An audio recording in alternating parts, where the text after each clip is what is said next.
Možete se za početak predstaviti i opisati rad svog centra? Ja sam Marijana Vidmar, ja sam osnivačica Centra za zaštitu životinja i prirode Kej. Mi smo zapravo obiteljsko imanje koje je krenulo s idejom da pomaže životinjama kojima je to potrebno, s time da se ne bavimo samo kućnim ljubimcima, već i nekim vrstama koje se uzgajaju samo za potrebe. Što mislite koliko je zaštita životinja kao tema zastupljena u medijima? Premalo, apsolutno premalo i opet odnosi se samo na neke vrste i samo ponekad. Znači vidjeli smo nedavno što je bilo sa psom Medom koji je kad je smetao ljudima jer je lajao, odmah je dobio kaznu.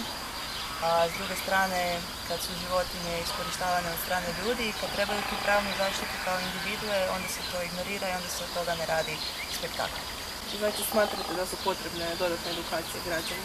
Apsolutno i ne samo građana, nego mislim da je mediji tu imaju veliku ulogu i da mogu birati hoće li utjecati pozitivno ili negativno. Možete li opisati proces prijavljivanja zlostavljanja životinja? Kome i kako se može prijaviti? Sad baš detaljan proces možete pronaći na našoj stranici.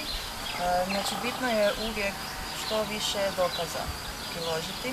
Fotografije, video, točno gdje se nalazi, o čemu se radi u situaciji. Bitno je biti uporan. Znači nas puno puta ljudi zovu, kažu da policija nije htjela izaći na teren. Također na našoj stranici možete onda vidjeti kontakt kome se obratiti u tom slučaju kad policija ne reagira jer moraju reagirati. I tu nažalost puno ljudi odustane od daljnjih nekakvih prijava.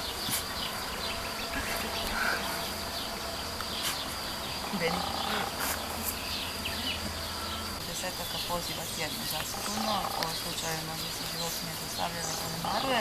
Međutim, isto tako bitno je naglasiti da ljudi moraju biti upoznati sa zakonom o zaštiti životinja, jer puno puta će policija pokušati reći da se tu, ili policija ili nadležne institucije, da se tu ne radi o zlostavljanju. Znači, kad poznajete dobro zakon, kad znate o čemu se radi, onda će vas i ozbiljnije shvatiti i vjerojatno izaći na teren ako se pozovete na određeni članak ili odredbu koju mislite da se krši.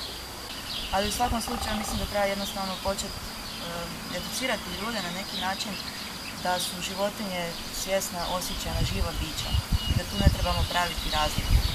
I onda ćemo ih možda moći bolje razumjeti, a samim time bolje i zaštititi. Jer ovako mi to samo gledamo kao neke vrste dalje od nas, volimo se ograditi od toga, sve dok ta individua ne dobije neko ime, dok to ne postane neki Miško, neki Medo koji završi na sudu, onda se možemo malo više zbližiti s tom situacijom i onda možemo shvatiti tu životinju kao individu.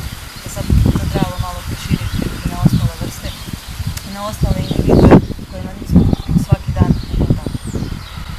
Evo za kraj neka poruka, možda koji bi se htjeli krenuti ljudima osvijestiti i znači. Pa evo upravo ovo da voljela bi da ljudi malo više počnu razmišljati o tome da ovaj planet dijelimo s drugim vrstama, dakle da mi nismo tu nikakva vrsta iznad drugih i da trebamo samo ponašati se prema drugima onako kako želimo da se drugi ponašaju prema nama. Evo, to je sva mudrost, znači poštivati druge, poštivati njihovo pravo na život i na slobodu.